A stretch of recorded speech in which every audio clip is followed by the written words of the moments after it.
Bonjour, moi c'est Kabibi Show de la conteuse africaine francophone. Je partage des histoires de vie réelles et vécues sur ma chaîne YouTube.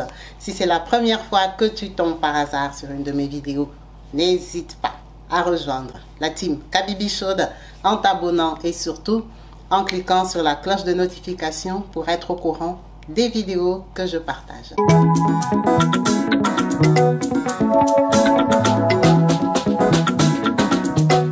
Partout dans le monde, sans exception, abonnez-vous sur la chaîne YouTube Kabibi Show TV. L'information en temps réel, Allez. Oh, partout dans le monde, viva l'été, Kakamoko, c'est Kabibi Show TV. Allez, s'abonner, abonnez-vous massivement, abonnez-vous massivement, abonnez-vous. Oh Maman Kabibi, moi si Amayele, Maman Kabibi, Maman Yama Solo, Maman Kabibi, la chaîne est actuelle, Maman Kabibi, information dans la source, oh, en temps réel, on parle de la réalité, de nos vies et nos parcours que nous traversons chez Maman Kabibi, nous recevons des conseils. Bonjour et bienvenue sur ma chaîne YouTube Kabibi Show TV. Yes, en chaleur, je suis heureuse de vous retrouver tous nombreux, connectés, branchés, actifs et présents sur ma chaîne. Merci à vous tous qui n'avez pas hésité à rejoindre la team en vous abonnant et surtout à cliquer sur la cloche de notification pour être au courant des vidéos que je partage. Comme vous savez, ici, on partage des histoires de vie, des histoires réelles et des expériences. N'hésitez donc pas à me contacter sur le numéro WhatsApp qui s'affiche au bas des vidéos pour partager la vôtre. Quelle que soit petite que vous pensez qu'elle puisse être, elle peut aider quelqu'un quelque part dans un coin du monde perdu. Merci à vous tous qui n'hésitez pas à commenter au bas des vidéos, à encourager toutes ces personnes qui se donnent la peine de nous livrer leur intimité, qui nous ouvrent l'esprit, dans lesquels nous apprenons de leurs expériences. Merci à vous tous. Aujourd'hui, nous avons une histoire forte, poignante, qui fait réfléchir et qui nous remet en question de nos décisions. Cette histoire nous vient de loin, elle nous vient du Ghana. Nous allons parler de Teresa, qui est une femme ébranlée, mais qui cherche à rester forte et positive. Qui est-elle et pourquoi parle-t-on d'elle aujourd'hui? Teresa est née dans la ville de Tema, au Ghana. Elle vient d'une grande famille. Son histoire ne commence pas par elle, mais par ses parents. La mère de Teresa, elle vient d'une famille très pauvre. Une famille où il y avait plusieurs filles, mais des filles qui ne se sont pas bien mariées, si on va dire ça comme ça. Des filles qui ne s'en sortaient pas en fait. Des filles qui n'avaient pas beaucoup de chance. Qui étaient peut-être belles, qui n'ont pas fait décoller leur famille. En fait, toutes elles avaient presque la même situation. Ça veut dire que dans leur pauvreté, si on va appeler comme ça, elles se concurrençaient un peu. Elles se disaient que si avec nous, notre génération, ça n'a pas marché, nos filles seront meilleures. Nos fils vont faire des études. Donc, elles se sont toutes battues pour que leurs enfants réussissent. Donc, pour la mère de Teresa, elle a eu 5 enfants. Elle a perdu son mari, le père de Teresa. Donc, Teresa dans sa famille, elles sont 3 filles et 2 garçons. Et les 2 garçons sont les plus jeunes. Donc, la maman a eu 3 filles, après 2 garçons, et elle s'est retrouvée veuve. Elle a eu du mal à les élever, mais elle a fait comme elle pouvait. Elle les a donc élevés et Teresa, par rapport à la souffrance, si on va l'appeler comme ça, qu'elle a eu à traverser chez sa mère, elle était déterminée à réussir. Elle s'était dit, avec les peu qu'elle gagne, je vais faire des études pour être quelqu'un dans ma vie. Je veux me donner à fond pour m'en sortir. Parce que quand je regarde autour de moi, dans la famille, il n'y a personne en fait. Il n'y a personne qui peut relever cette famille. C'est la tête, c'est les études, l'intelligence qui peut me donner l'opportunité de gagner ma vie si je ne rencontre pas un mari de bien. En grandissant, elle a perdu un de ses petits frères. Ils sont restés 4. Et l'autre n'avait pas une bonne santé. C'était un garçon assez fragile.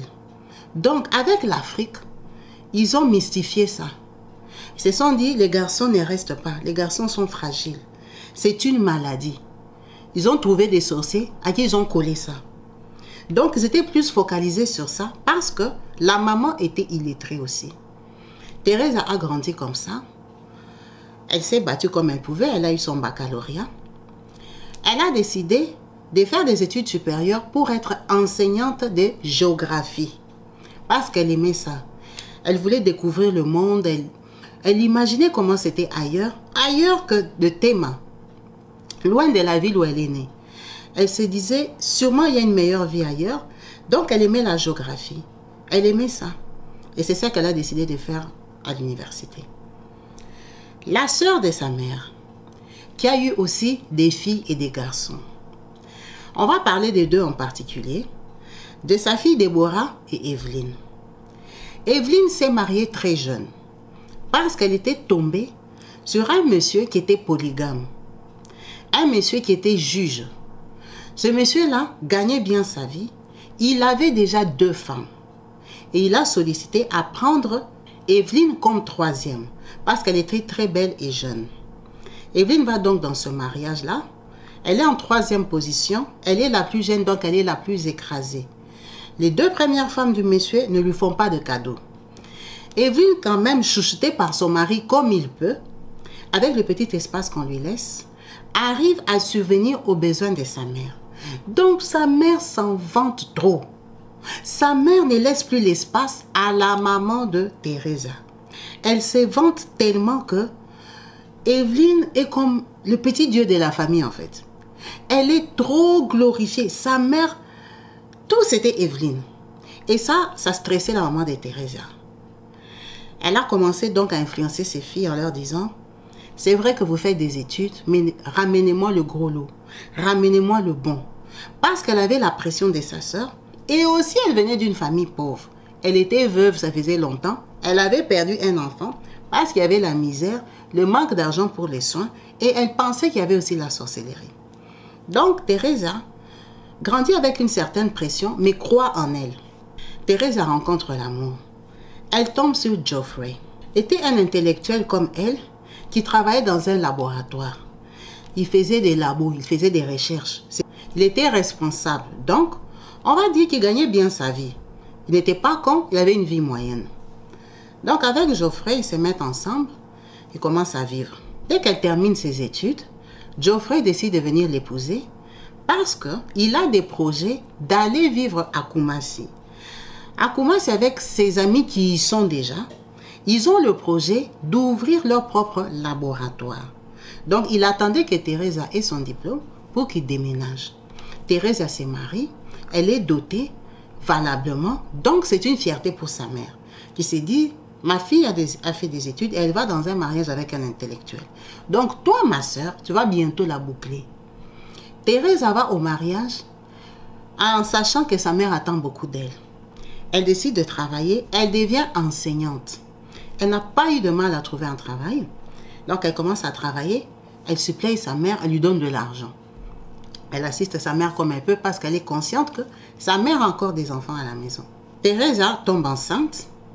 Elle accouche de son premier fils. À peine, il a 7 mois, elle est encore enceinte. Donc, son fils est né à l'âge de 9 mois. Il allait sur ses 10 mois. Il tombe malade.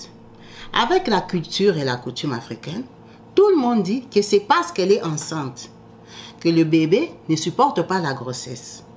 Et qu'il était encore là, elle pouvait encore l'allaiter, elle est enceinte, c'est compliqué. Donc, elle met ça sous le fait que c'est la grossesse qui dérange le nouveau bébé. Elle élève son bébé comme ça, elle garde sa grossesse, avec un enfant malade tout le temps. Elle accouche du 2e enfant. Quand elle accouche, son bébé, l'aîné, il ne s'améliore pas, son fils.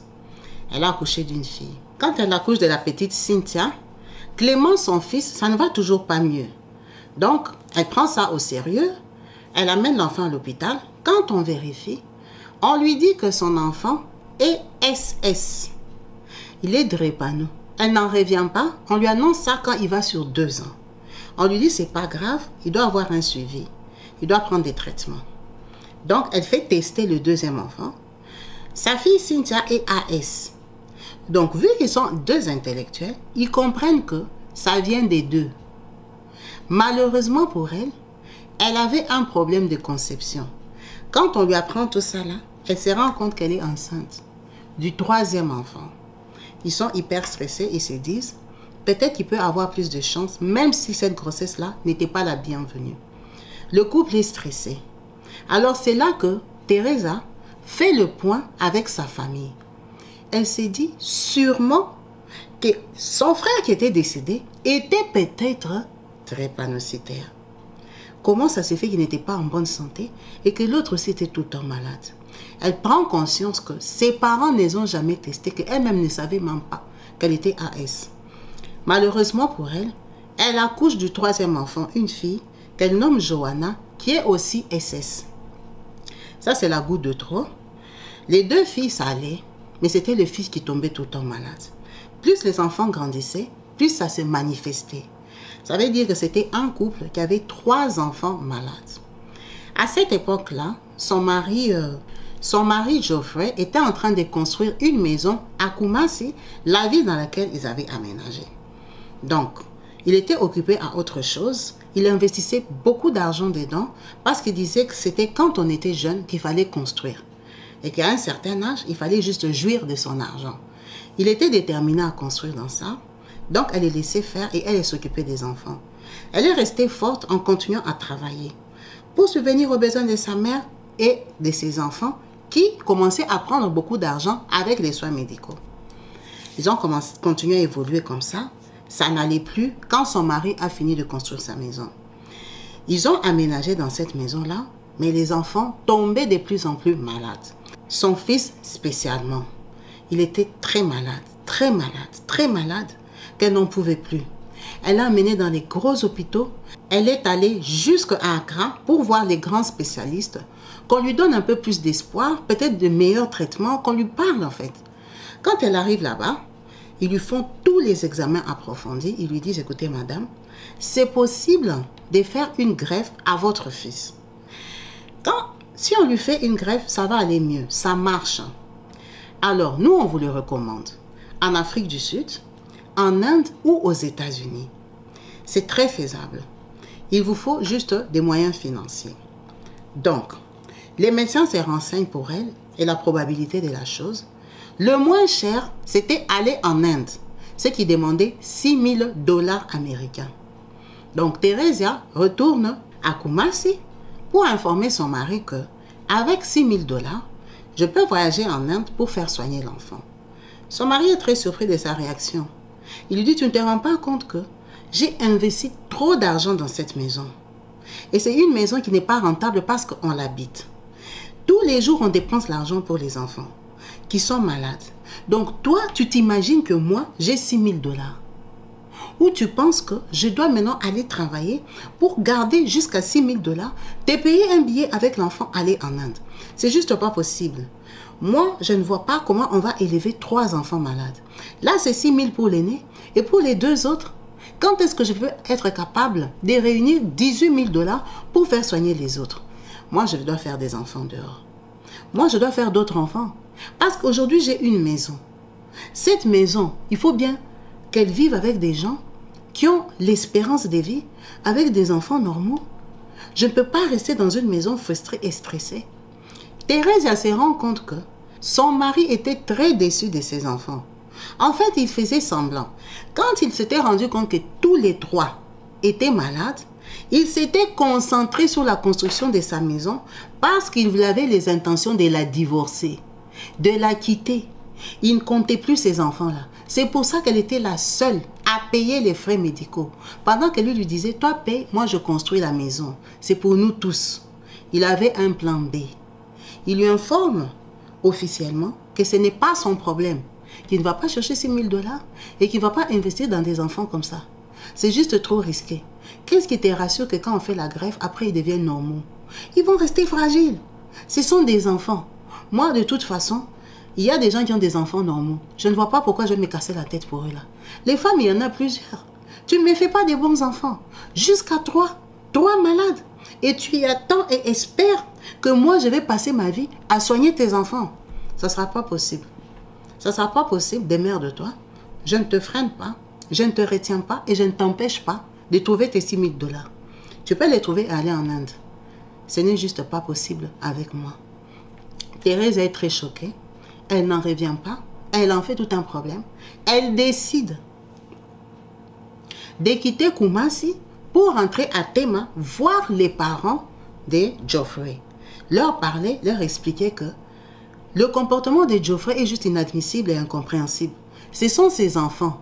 S'ils sont drépanos, ce n'est pas par sa faute à elle toute seule. C'est le mélange des 2 parents. Donc il ne peut pas lui coller ça. Il ne peut pas lui abandonner avec les enfants et dire que lui va aller trouver une autre femme et faire des enfants ailleurs. À sa grosse surprise, la famille de Geoffrey est très d'accord. Elle lui dit que mais c'est tout à fait normal, qu'est-ce que tu t'imagines? Donc Geoffrey, dans sa vie, les seuls enfants qu'il aura, ce sera des enfants malades. Est-ce que tu as un problème avec lui ou quoi? Donc Geoffrey a grandi, a fait des études pour devenir quelqu'un dans la vie et ne pas avoir d'enfants. Parce que être marié à toi, ça veut dire quoi? Être marié à toi, c'est quoi? Ce n'est pas une garantie de vivre toute la vie avec toi. Là, ça ne donne pas, c'est compliqué.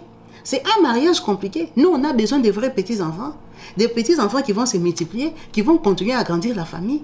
Tes enfants, là, ils tiennent à un bout de fil. Il a raison. Nous, on l'encourage à trouver une autre femme avec qui peut faire des enfants. Non. Thérèse est dépassée. Elle quitte la belle famille. Elle va raconter tout ça à sa mère. Elle va raconter ça dans sa famille. Sa maman n'en revient pas, elle est scandalisée. Thérèse, pour le moment, elle était la seule qui était bien mariée, qui arrivait à subvenir aux besoins de la maman. La maman ne comprend pas, elle ne sait pas comment elles vont faire. Elle dit qu'on essaie les médicaments traditionnels. Thérèse est intellectuelle. Elle ne comprend pas le raisonnement de sa maman. Elle lui dit, tu t'imagines que moi je suis allée jusqu'à Accra pour faire examiner les enfants et tu crois que j'ai pensé que les médicaments traditionnels pouvaient les guérir et j'allais aller à Accra dépenser l'argent et que j'allais chercher 6 000 $ pour aller en Inde pendant que je sais que ça peut les guérir. Tu vas juste surinfecter les enfants, ça ne sera pas possible. Donc elle refuse. Sa maman est très indignée, elle se dit que Thérèse ne prend pas conscience que ils dépendent d'elle. Sa vie en dépend. Elle prend de l'âge. Elle n'a plus la force d'aller beaucoup travailler. Elle, avec ce mariage-là, quand même, elle est stable, elle a une grande maison. Elle a un mari propriétaire intellectuel. Donc, elle veut faire quoi? Elle veut revenir chez elle. Elle est prête à revenir vivre à Tema avec 3 enfants malades pour que qui les garde? Pour que elle, la maman, maintenant, va se taper 3 enfants malades qu'elle refuse de soigner. La maman est fâchée. Thérèse sent que sa maman s'oppose à elle. Elle repart à Kumasi chez elle. Quand elle arrive, il n'y a pas de solution du coup avec son mari. Son mari devient volage. Son mari commence à voir ailleurs. Elle le sait, elle le sent, elle le remarque. Elle en parle, elle se plaint et tout ça. Sa maman lui dit, il faut que tu reviennes à Tema, j'ai quelque chose à te dire de très important. Elle revient, elle se dit qu'il y a un problème dans la famille.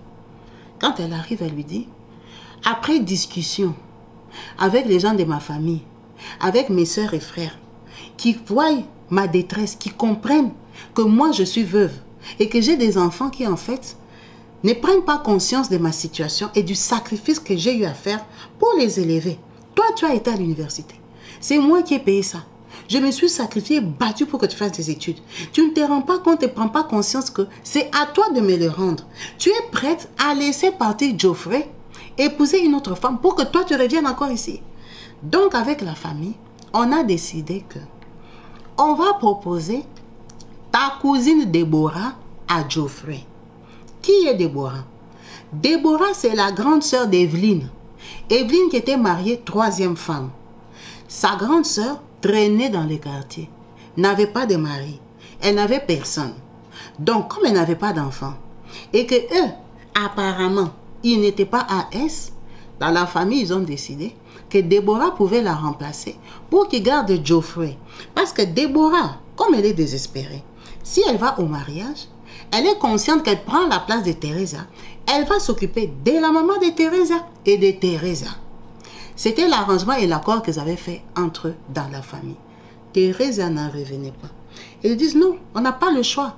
Parce que ce qui est sûr, ton mari a été clair, ta belle famille a été claire, il va te quitter.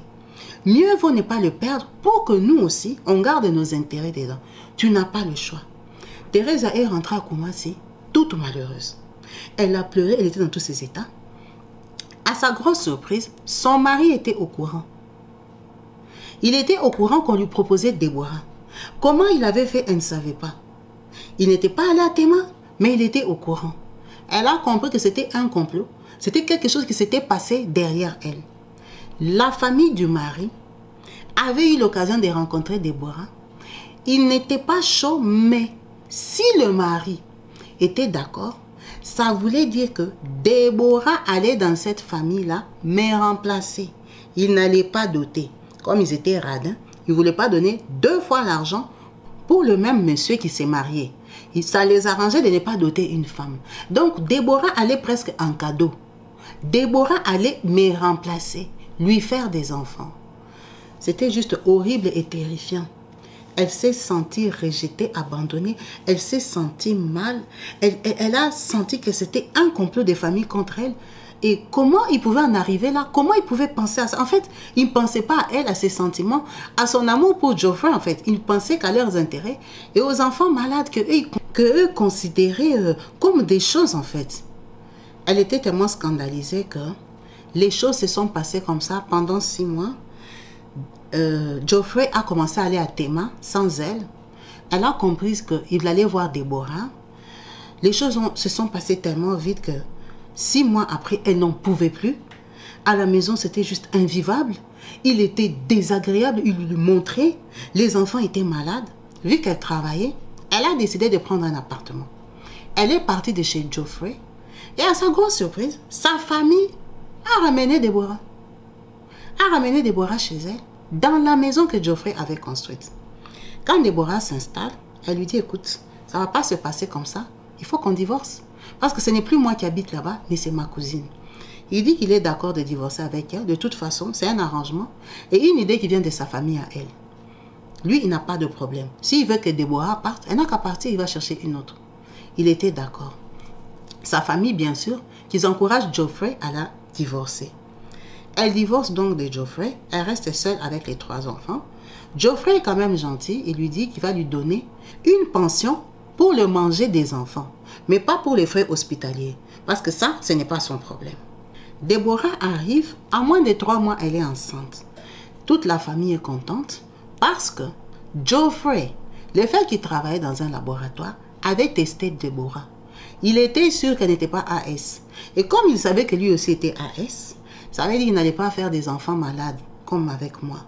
Donc tout était beau et bien préparé pour Déborah. Elle a accouché des jumeaux au premier coup. Donc, elle lui a donné 2 enfants. Du coup, c'était la favorite. C'était la fête, la joie dans la famille de Geoffrey et dans ma famille. Et Déborah, étant complice à ma mère, n'hésitait pas à lui verser de l'argent vu que elle, Teresa, payait un loyer et s'occupait de ses enfants. C'était juste dramatique et invivable. C'était une souffrance atroce, émotive, parce que tout allait mal. Les enfants étaient malades, le cœur n'était pas en place, la tête chauffée, c'était juste invivable. Elle a supporté tout ça en donnant d'eau à sa famille. Elle ne leur parlait presque pas. Il y avait certaines cousines et tantes qui essayaient de forcer un peu à rester en contact avec elle, mais sa mère était indifférente parce qu'elle lui en voulait, elle, de son inconscience. Elle lui en voulait, elle lui disait qu'elle ne se rendait pas compte de sa situation à elle. En fait, c'était dans les intérêts de sa mère. Donc, après la naissance des 2 enfants, la famille de Teresa, donc la sœur de sa mère, qui était déjà la maman d'Evelyne, qui était 3e femme, a donc décidé que Geoffrey devait épouser Déborah officiellement pour qu'il ne soit pas perdant, pour que Déborah soit sûre qu'elle fait partie des biens de cette maison-là, que cette maison construite par Geoffrey était bénéfique pour ses enfants parce qu'il y avait les enfants de Teresa. La famille de Geoffrey était d'accord parce que les enfants de Déborah, eux, étaient normaux. C'était des enfants qui pouvaient hériter cette maison-là. C'était des enfants sur qui on pouvait compter et attendre des petits-enfants. Pourquoi rester non mariés? Pour que Teresa, un jour, bénéficie des biens de Geoffrey s'il arrivait à décéder en tant que première épouse. Donc, il a amené Déborah à la mairie et à l'église où il a épousé officiellement. Avec la complicité de sa propre famille. Tout le monde était au mariage de Déborah. Ils ont fait la fête. Les 2 familles étaient unies parce qu'ils n'ont pas doté Déborah. Déborah est partie en remplacement. Elle a pris ma place. Donc ma mère, vu qu'elle est servie, elle est satisfaite. Sa sœur a 2 filles bien mariées. Ça veut dire qu'elle devient encore plus fière parce que quelque part, Déborah reste sa fille. Elle a subi tout ça.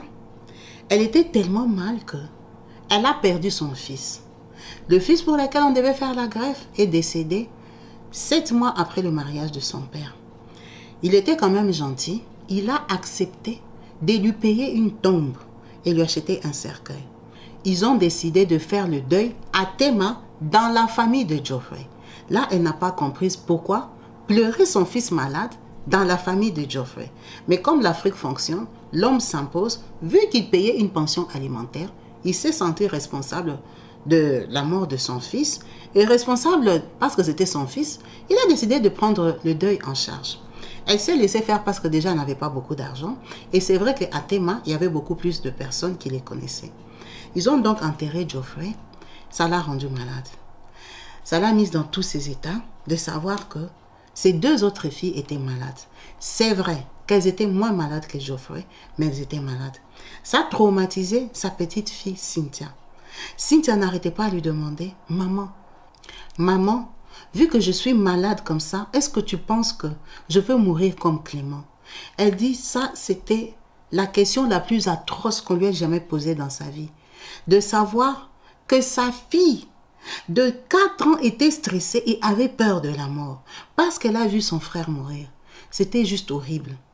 Elle s'est inscrite sur les réseaux sociaux. Elle a commencé à chercher des associations qui pouvaient peut-être l'aider à s'en sortir avec ses enfants.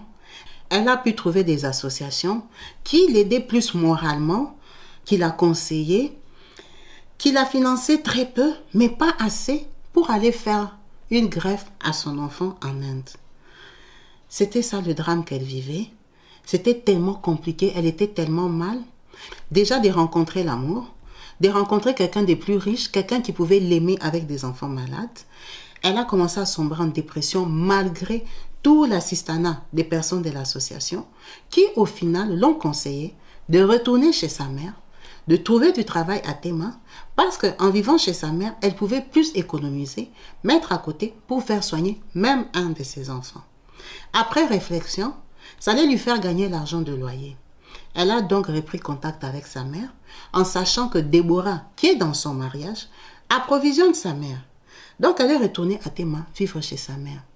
Et le plus dur était de regarder sa mère en face et savoir qu'elle était la commanditrice de la rupture de son mariage. C'était juste pas possible à supporter. Mais elle devait le faire parce qu'elle avait l'intention et la volonté de soigner ses enfants. C'est son cas jusqu'aujourd'hui. Elle habite chez sa mère où elle essaie de faire des économies pour faire soigner son enfant en Inde. En sachant que les prix ont évolué, ce n'est plus 6 000 $, c'est 7 500. Vu qu'elle a perdu son fils, ça fait déjà 4 ans. Elle y croit toujours fermement et elle partage ses témoignages pour dire qu'elle reste positive, qu'elle croit en Dieu, qu'elle prie et qu'elle sait qu'un jour, son combat va aboutir. Déborah a déjà 4 enfants parce qu'elle n'a pas chômé. Elle remplit la maison pour laquelle elle s'est sacrifiée. La construction, l'argent mis à côté, les efforts, les sacrifices pour que Déborah en jouisse avec ses enfants. Pour Geoffrey, il est passé à autre chose, surtout qu'elle a déménagé. Elle vit à Tema maintenant. Lui, quand il va à Tema, il va voir sa mère avec sa femme Déborah et ses enfants. Il n'a pas besoin de venir voir la maman de Theresia parce qu'ils n'ont rien en commun. Et à savoir que Déborah est très jalouse. Déborah ne veut pas que Geoffrey fréquente Theresia parce qu'elle sait qu'à la base, c'était le mari de Theresia et qu'il a peut-être encore des sentiments pour Theresia vu qu'elle est intellectuelle et pas elle. C'est ce qui lui fait peur, donc elle s'est arrangée pour les séparer. Il est très indifférent de ses enfants. Il continue à lui donner une pension alimentaire qui lui vire sur son compte bancaire. Donc il n'y a pas besoin de s'appeler, de se contacter. Il n'a pas besoin de prendre de leurs nouvelles parce qu'il sait qu'ils sont malades. Donc elle n'a pas besoin de l'appeler pour lui dire ils sont malades lundi et ils ne sont pas malades jeudi. Ça ne sert à rien, il connaît déjà leur sort. Il attend peut-être un appel, un coup de fil pour lui informer qu'un autre enfant est décédé. Et ça, c'est son ressenti de tous les jours. Elle souffre moralement. Elle ne sait pas où mettre sa tête, mais elle continue à se battre. Elle continue à y croire et à espérer qu'un jour, tout ira mieux. C'est le partage de Teresa. Merci à vous tous qui avez suivi cette vidéo, en espérant qu'elle vous a fait réfléchir et fait comprendre les situations difficiles dans lesquelles certaines personnes peuvent passer, les situations que les gens endurent, des situations non voulues ni souhaitées, mais qui se retrouvent avec sous la main et qui sont obligés de vivre avec.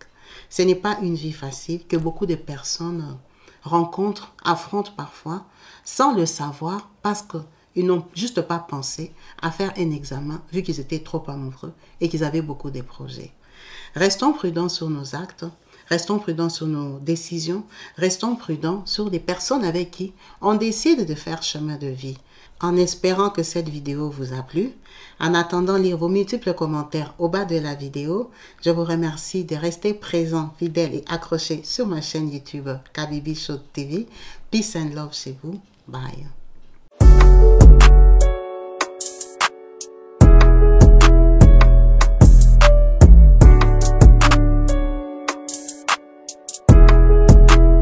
Bino baye bozali kolanda biso esika bozwami tozali bongo awa na kati ya RDC précisément na ville province de Kinshasa awa na Bibwa esika wapi bazali koteka ba terrain 20 sur 20 na 4000 euros 4000 euros mais okosomba yango cash te okofuta yango paiement en série ni bino bata diaspora bolobaka dans le mois ko bana kofuta bongo 400 euros et ko ka 10 mois ko ça 4000 euros aux terrain na yo.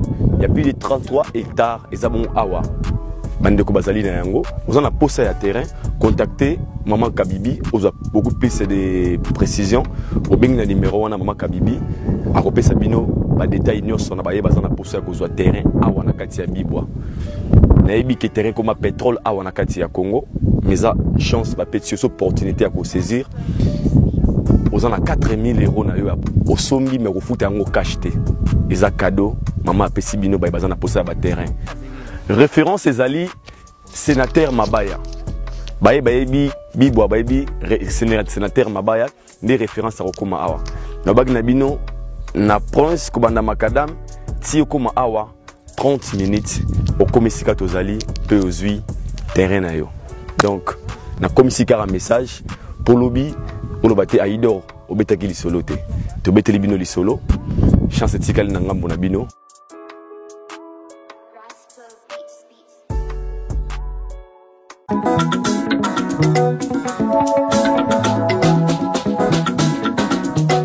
Partout dans le monde, sans exception, abonnez-vous sur la chaîne YouTube Kabibi Show TV. L'information en temps réel, temps réel. Allez. Oh, partout dans le monde, Bibalete, Kakamoko, c'est Kabibi Show TV. Allez, s'abonner, s'abonner, abonnez-vous massivement. S'abonner, s'abonner, abonnez-vous massivement.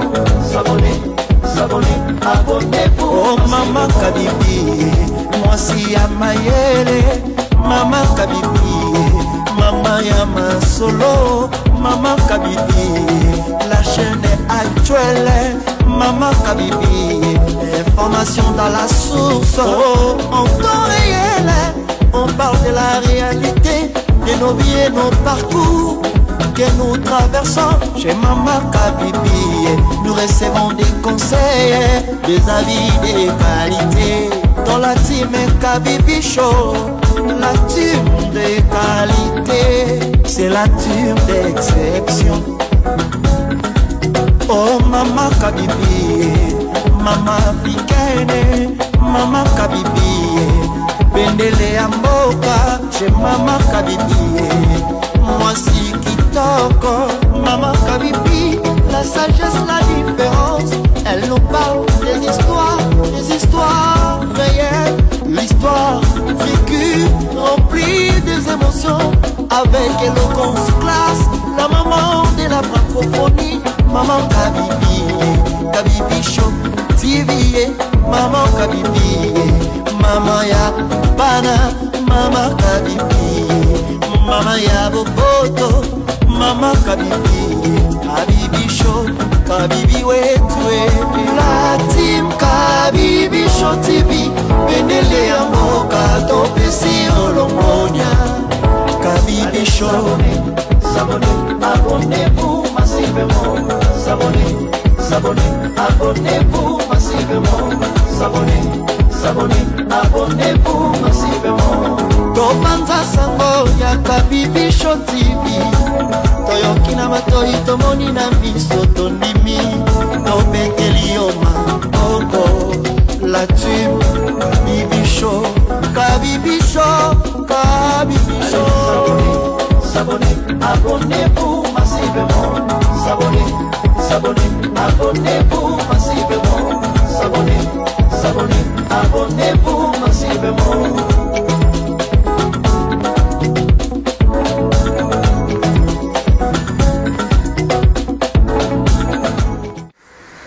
Bonjour, biso association et maman Kabibi Chaude, la team, encore une fois, sa maman dans l'hôpital Yolo. Alors, tu fouti facture, tu remettre déjà. Maman yéyo, bazo bomsele bébé déjà. Maman yéyo, maman Judith, tu peux sur facture au Lobani na maman Kabibi na la team. En tout cas, et belé à Kolobapo na maman Zali. Napesi maman Kabibi, merci beaucoup, vraiment merci. Parce que banda na boti na hôpital awa lisunge zate. Na mona kindeni na obima maternité te. Na mona ki batu ya ONG ya maman Kabibi bayaki ba solliciter nga na sololi na bango. En tout cas balaka kinga balobinde toke ko solola na maman to kozonga.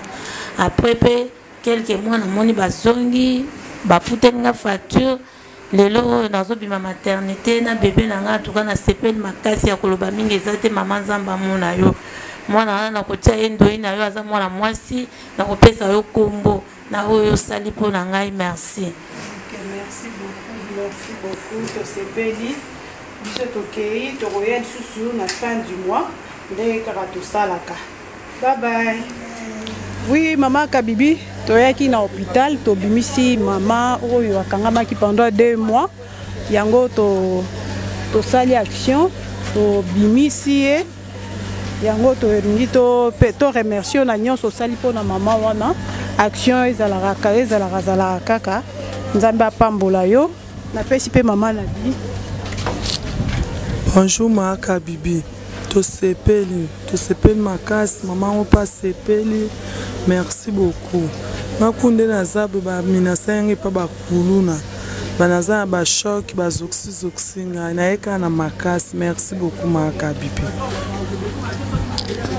Merci maman Kabibi. Nous continuer kosunga ba jeune mère oyo bazo kangama na hôpital. To sengi association na yo merci vraiment nzamba pambola yo et que au continuer au kindara toujours liboso comme tu le fais toujours pour les autres. Et que Dieu a bâti cela encore plus et belé encore. Merci beaucoup.